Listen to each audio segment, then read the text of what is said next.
Hello students, this is the continuation part of chapter number 10, that is inheritance.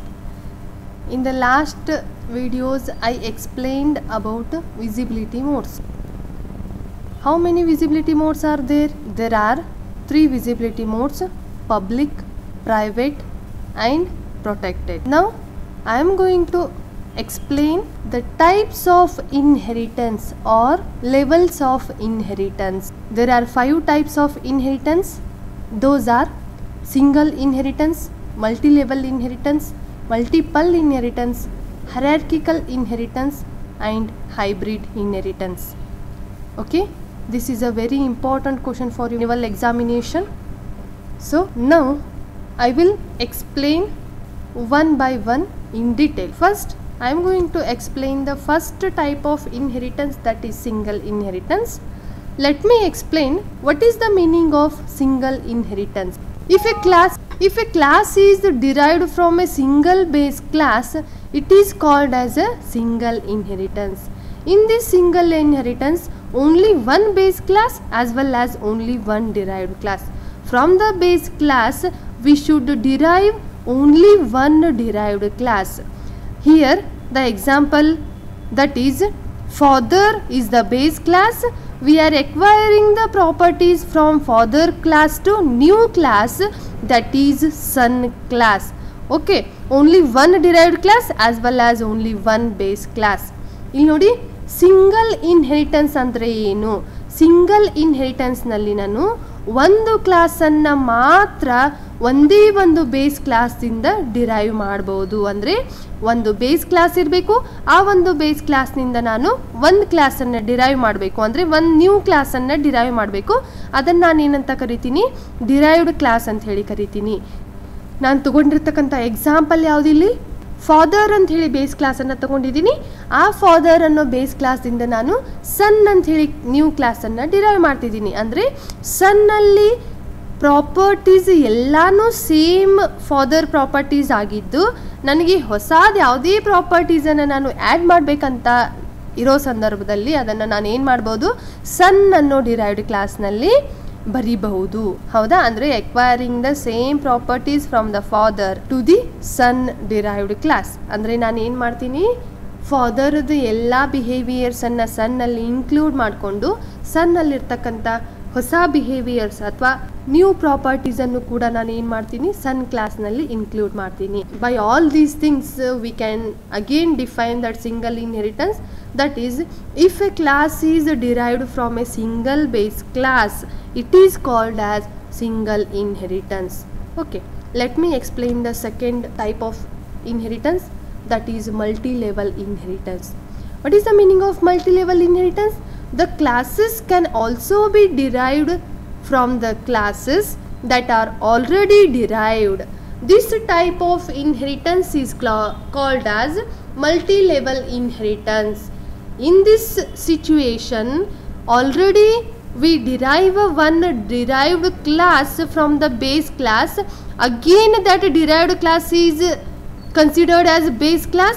From that derived class 1, we can derive another derived class. Okay, that is the derived class 2. Up to so on, we derive classes more than once. Okay, ಇಲ್ಲಿ ನೋಡಿ, ಒಂದೇ ಒಂದು base ಕ್ಲಾಸ್ನಿಂದ ನಾನೇನು ಮಾಡ್ತಿದ್ದೀನಿ? So many derived ಕ್ಲಾಸನ್ನು derive ಮಾಡ್ತಿದ್ದೀನಿ. ಅಂದರೆ ಈಗ ಒಂದು ಬೇಸ್ ಕ್ಲಾಸ್ನಿಂದ ಒಂದು ಕ್ಲಾಸನ್ನು ಡಿರೈವ್ ಮಾಡ್ತೀನಿ, ಮತ್ತು ಆ ಡಿರೈವ್ಡ್ ಕ್ಲಾಸನ್ನು ಬೇಸ್ ಕ್ಲಾಸ್ ಅಂತ ಹೇಳಿ ಕನ್ಸಿಡರ್ ಮಾಡಿಕೊಂಡು ಆ ಡಿರೈವ್ಡ್ ಕ್ಲಾಸಿಗೆ ಮತ್ತೊಂದು ಕ್ಲಾಸನ್ನು ಡಿರೈವ್ ಮಾಡ್ತೀನಿ. ಹೌದಾ? ಅಂದರೆ ಒಂದು ಕ್ಲಾಸ್ ಡಿರೈವ್ ಮಾಡಿದ್ದಕ್ಕೆ ನಾನು ಏನಂತ ನೇಮ್ ಕೊಟ್ಟಿದ್ದೀನಿ? ಡಿರೈವ್ಡ್ ಕ್ಲಾಸ್ 1 ಅಂತ ಹೇಳಿ ನೇಮ್ ಕೊಟ್ಟಿದ್ದೀನಿ. ಅದರದಿಂದ ಡಿರೈವ್ ಮಾಡಿದ ಇನ್ನೊಂದು ಕ್ಲಾಸನ್ನು ನಾನು ಏನು ಮಾಡಿದ್ದೀನಿ? ಡಿರೈವ್ಡ್ ಕ್ಲಾಸ್ 2 ಅಂತ ಹೇಳಿ ಕೊಟ್ಟಿದ್ದೀನಿ. ಅದೇ ರೀತಿ ನಾನು ಎಲ್ಲಿವರೆಗೂ ಡಿರೈವ್ಡ್ ಕ್ಲಾಸನ್ನು ಡಿರೈವ್ ಮಾಡ್ತಾ ಇರ್ಬೋದು, ಎನ್ವರೆಗೂ ಡಿರೈವ್ ಮಾಡ್ತಿರ್ಬೋದು. ಅದನ್ನೇ ನಾನು ಒಂದು ಎಕ್ಸಾಂಪಲ್ನಲ್ಲಿ ತೋರಿಸಿದ್ದೀನಿ. ಹೌದಾ? ಗ್ರ್ಯಾಂಡ್ ಫಾದರ್ ಅನ್ನೋ ಕ್ಲಾಸ್ನಿಂದ ನಾನು ಫಾದರ್ ಕ್ಲಾಸನ್ನು ಡಿರೈವ್ ಮಾಡಿದ್ದೀನಿ. ಅದೇ ಫಾದರ್ ಕ್ಲಾಸ್ನಿಂದ ಸನ್ ಕ್ಲಾಸನ್ನು ಡಿರೈವ್ ಮಾಡಿದ್ದೀನಿ. ಅಂದರೆ for the son class, father class is the base class, means that is already derived from the base class. What is the main base class here? Grandfather is the main base class. From that base class we derive the class father again that derived class further, we can derive son derived class. Okay, this is the multi-level inheritance. Now I am going to explain the multiple inheritance. Let me know what is the definition of this multiple inheritance. If a class is derived from more than one base class, it is known as multiple inheritance. Here base classes are many but only one derived class. Okay, one or more base classes are there for only one derived class. One derived class is derived from more than one base class. For example, king is one base class, queen is another base class. We derive a prince derived class from the base class king as well as base class queen. ಇಲ್ಲಿ ನೋಡಿ, multiple inheritance ನಲ್ಲಿ ನಾನು ಹೇಳ್ತಿರೋದು ಏನು ಅಂತಂದ್ರೆ, base classes ನನಗೆ ಒಂದು ಅಥವಾ ಒಂದಕ್ಕಿಂತ ಹೆಚ್ಚಿರ್ಬೋದು, ಬಟ್ ಡಿರೈವ್ಡ್ ಕ್ಲಾಸ್ ಏನಿರಬೇಕು, ಒಂದೇ ಒಂದಿರಬೇಕು. ಹೌದಾ? ಅಂದರೆ ಮೋರ್ ದೆನ್ ಒನ್ ಬೇಸ್ ಕ್ಲಾಸಿಂದ ನಾನು ಏನು ಮಾಡ್ಬೋದು, ಒಂದೇ ಒಂದು ಡಿರೈವ್ಡ್ ಕ್ಲಾಸನ್ನು ಡಿರೈವ್ ಮಾಡ್ಬೋದು. ಫಾರ್ ಎಕ್ಸಾಂಪಲ್ ನೋಡಿ, ಕಿಂಗ್ ಅಂತ ಹೇಳಿ ಒಂದು ಬೇಸ್ ಕ್ಲಾಸ್ ಇದೆ, ಕ್ವೀನ್ ಅಂತ ಹೇಳಿ ಒಂದು ಬೇಸ್ ಕ್ಲಾಸ್ ಇದೆ. ಕಿಂಗ್ ಮತ್ತು ಕ್ವೀನ್ ಎರಡೂ ಪ್ರಾಪರ್ಟೀಸು ಸಿಮಿಲರ್ ಆಗಿರುವಂಥ ಇನ್ನೊಂದು ಕ್ಲಾಸನ್ನು ನಾನು ಏನು ಮಾಡ್ತೀನಿ, ಡಿರೈವ್ ಕ್ಲಾಸ್ ಮಾಡ್ತೀನಿ. That is prince. ಅಂದರೆ ರಾಜನಲ್ಲಿರ್ತಕ್ಕಂಥ ಬಿಹೇವಿಯರ್ಸು ಮತ್ತು ರಾಣಿಯಲ್ಲಿರ್ತಕ್ಕಂಥ ಬಿಹೇವಿಯರ್ಸು ನನಗೆ ರಾಜ್ಕುಮಾರಿಯಲ್ಲಿ ಕಾಣಬಹುದು ಅಂತ. ಅಂದರೆ ರಾಜ್ಕುಮಾರಿಗೆ ಒಂದಿಷ್ಟು ರಾಜನಿಂದ ಬಂದಿರತಕ್ಕಂಥ ಬಿಹೇವಿಯರ್ಸ್ ಇರ್ತವೆ, ಒಂದಿಷ್ಟು ರಾಣಿಯಿಂದ ಬಂದಿರತಕ್ಕಂಥ ಬಿಹೇವಿಯರ್ಸ್ ಇರ್ತವೆ. ಅಥವಾ ಪ್ರಿನ್ಸ್ ಅಂದರೆ ರಾಜ್ಕುಮಾರಿಯಲ್ಲಿ ಹೊಸದಾಗಿ ತನ್ನಿಂತಾನೇ ಹುಟ್ಕೊಂಡಿರುವಂಥ ಬಿಹೇವಿಯರ್ಸ್ ಕೂಡ ಇರ್ತವೆ. ಅಂದರೆ ನಾನು ಏನು ಮಾಡ್ಬೋದು, ರಾಜ್ಕುಮಾರ ಮತ್ತು ರಾಜ್ಕುಮಾರಿಯಿಂದ ರಾಜಕುವರಿಯನ್ನು ರಾಜ್ಕುಮಾರ ಮತ್ತು ರಾಜ್ಕುಮಾರಿಯಿಂದ ನಾನು ಏನು ಮಾಡ್ಬೋದು, ಆ ಕ್ಲಾಸ್ಗಳಿಂದ ಡಿರೈವ್ ಮಾಡ್ಬೋದು. ಅಂದರೆ we can derive the prince class from the king and queen classes. ಅಂದರೆ ಮೋರ್ ದೆನ್ 2 ಬೇಸ್ ಕ್ಲಾಸದಿಂದ ನಾವೇನು ಮಾಡ್ಬೋದು, ಒಂದೇ ಒಂದು ಡಿರೈವ್ ಕ್ಲಾಸನ್ನು ಡಿರೈವ್ ಮಾಡ್ಬೋದು. Okay, next type of inheritance is hierarchical inheritance. Let me explain the definition of this hierarchical inheritance. If a number of classes are derived from a single base class, it is called as hierarchical inheritance. ಅಂದರೆ ಒಂದೇ ಒಂದು base ಕ್ಲಾಸ್ನಿಂದ ನಾವೇನು ಮಾಡ್ಬೋದು, so many derived ಕ್ಲಾಸನ್ನು derive ಮಾಡ್ಬೋದು. ಹೌದಾ? ಅಂದರೆ base class ಒಂದೇ, derived class ಏನು ಒಂದು ಅಥವಾ ಒಂದಕ್ಕಿಂತ ಹೆಚ್ಚಿರ್ಬೋದು. ಬೇಸ್ ಕ್ಲಾಸ್ ನಾನು ಏನಂತ ತೊಗೊಂಡಿದ್ದೀನಿ, ಸ್ಟಾಫ್ ಅಂತ ಹೇಳಿ ತೊಗೊಂಡಿದ್ದೀನಿ. ಅಂದರೆ ಸ್ಟಾಫ್ನಲ್ಲಿ ನಾನು ಕ್ಯಾಟಗರೈಸ್ ಮಾಡ್ಬೋದಾ? ಸ್ಟಾಫ್ನಲ್ಲಿ ನಾನು ಲೆಕ್ಚರರ್ ಸ್ಟಾಫ್ ಅಂತ ಹೇಳಿ ಇರ್ಬೋದು, ಆಫೀಸ್ ಸ್ಟಾಫ್ ಅಂತ ಹೇಳಿ ಇರ್ಬೋದು, ಗ್ರೂಪ್ ಡಿ ಸ್ಟಾಫ್ ಅಂತ ಕೂಡ ಇರ್ಬೋದು, ಅಂದರೆ ಟೀಚಿಂಗ್ ಮತ್ತು ನಾನ್ ಟೀಚಿಂಗ್ ಸ್ಟಾಫ್ ಕೂಡ ಇರ್ಬೋದು. ಅಂದರೆ ಸ್ಟಾಫ್ ಅಂತ ಹೇಳಿ ನಾನು ಒಂದು ಕ್ಲಾಸನ್ನು ತಗೊಂಡಾಗ ಆ ಸ್ಟಾಫ್ ಕ್ಲಾಸನ್ನು ನಾನು ಏನು ಮಾಡ್ಬೋದು, ಡಿರೈವ್ಡ್ ಕ್ಲಾಸ್ ಆಗಿ ಡಿರೈವ್ ಮಾಡ್ಬೋದು. ಅಂದರೆ ಒಂದಿಷ್ಟು ಕ್ಯಾಟಗರೀಸನ್ನು ಒಂದು ಕಡೆ ಗ್ರೂಪ್ ಮಾಡಿಕೊಂಡು, ಒಂದಿಷ್ಟು ಕ್ಯಾಟಗರೀಸನ್ನು ಒಂದು ಕಡೆ ಗ್ರೂಪ್ ಮಾಡಿಕೊಂಡು, ಮತ್ತೊಂದಿಷ್ಟು ಕ್ಯಾಟಗರೀಸನ್ನು ಮತ್ತೊಂದು ಕಡೆ ನಾನು ಏನು ಮಾಡ್ಬೋದು, ಗ್ರೂಪಿಂಗ್ ಮಾಡ್ಬೋದು. ಆ ಗ್ರೂಪ್ಸಿಗೆ ನಾನು ಏನಂತ ಕರಿತೀನಿ, ಡಿರೈವ್ಡ್ ಕ್ಲಾಸ್ ಅಂತ ಹೇಳಿ ಕರಿತೀನಿ. ಹೌದಾ?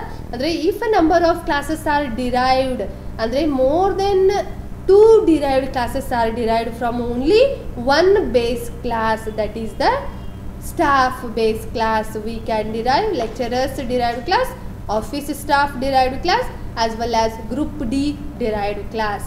Next, 5th type of inheritance is hybrid inheritance.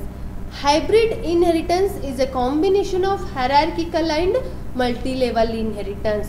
It is a combination of hierarchical inheritance as well as multi-level inheritance. ಇಲ್ಲಿ ನೋಡಿ, ಹೈರಾರ್ಕಿಕಲ್ ಇನ್ಹೆರಿಟೆನ್ಸ್ ಮತ್ತು ಮಲ್ಟಿ ಲೆವೆಲ್ ಇನ್ಹೆರಿಟೆನ್ಸ್ ಇದು ಕಾಂಬಿನೇಷನ್. ಇದು ಅಂದರೆ ಒಂದೇ ಬೇಸ್ ಕ್ಲಾಸಿಂದ ನಾನು ಏನು ಮಾಡ್ತೀನಿ, ಸೋ ಮೆನಿ ಡಿರೈವ್ಡ್ ಕ್ಲಾಸನ್ನು ಡಿರೈವ್ ಮಾಡ್ತೀನಿ. ಅದಕ್ಕೆ ನಾನು ಏನಂತ ಕರಿತೀನಿ, ಹೈರಾರ್ಕಿಕಲ್ ಇನ್ಹೆರಿಟೆನ್ಸ್ ಅಂತ ಹೇಳಿ ಕರಿತೀನಿ.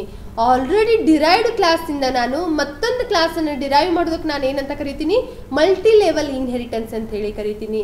ಇಲ್ಲಿ ಎರಡೂ ಇನ್ಹೆರಿಟೆನ್ಸ್ ನನಗೇನಾಯಿತು, ಕಂಬೈನ್ ಆಯಿತು. That's why I am going to call this as hybrid inheritance. Hybrid inheritance is nothing but the combination of hierarchical inheritance as well as multi level inheritance. ನೋಡಿ, ಒಂದೇ ಒಂದು base ಕ್ಲಾಸಿಂದ ಸೋ ಮೆನಿ ಡಿರೈವ್ಡ್ ಕ್ಲಾಸನ್ನು ನಾನೇನು ಮಾಡ್ಬೋದು, derive ಮಾಡ್ಬೋದು. ಅಂದರೆ derived class 1 ಅಂಥೇಳಿ ಒಂದು ಸತಿ ಡಿರೈವ್ ಮಾಡಿದ್ದೀನಿ, ಡಿರೈವ್ಡ್ ಕ್ಲಾಸ್ 2 ಅಂಥೇಳಿ ಮತ್ತೊಂದು ಸತಿ ಡಿರೈವ್ ಮಾಡಿದ್ದೀನಿ. ಆ ಎರಡೂ ಡಿರೈವ್ಡ್ ಕ್ಲಾಸಿಂದ, ಅಂದರೆ ಡಿರೈವ್ಡ್ ಕ್ಲಾಸ್ 1 ಮತ್ತು ಡಿರೈವ್ಡ್ ಕ್ಲಾಸ್ 2ದಿಂದ ನಾನು ಏನು ಮಾಡಿದ್ದೀನಿ, ಮತ್ತೊಂದು ಕ್ಲಾಸನ್ನು ಡಿರೈವ್ ಮಾಡಿದ್ದೀನಿ. ಅಂದರೆ ಆಲ್ರೆಡಿ ಡಿರೈವ್ಡ್ ಕ್ಲಾಸಿಂದ ನಾನು ಹೊಸ ಕ್ಲಾಸನ್ನು ಡಿರೈವ್ ಮಾಡ್ತಿದ್ದೀನಿ. ಒಂದು ಹೈರಾರ್ಕಿಕಲ್ ಇನ್ಹೆರಿಟೆನ್ಸ್ ಆಗುತ್ತೆ, ಮತ್ತೊಂದು ಲೆವೆಲಲ್ಲಿ ಮಲ್ಟಿ ಲೆವೆಲ್ ಇನ್ಹೆರಿಟೆನ್ಸ್ ಆಗುತ್ತೆ. So combination of these two hierarchical and multi level inheritance is nothing but hybrid inheritance. These are the 5 types of inheritance. Okay, thank you.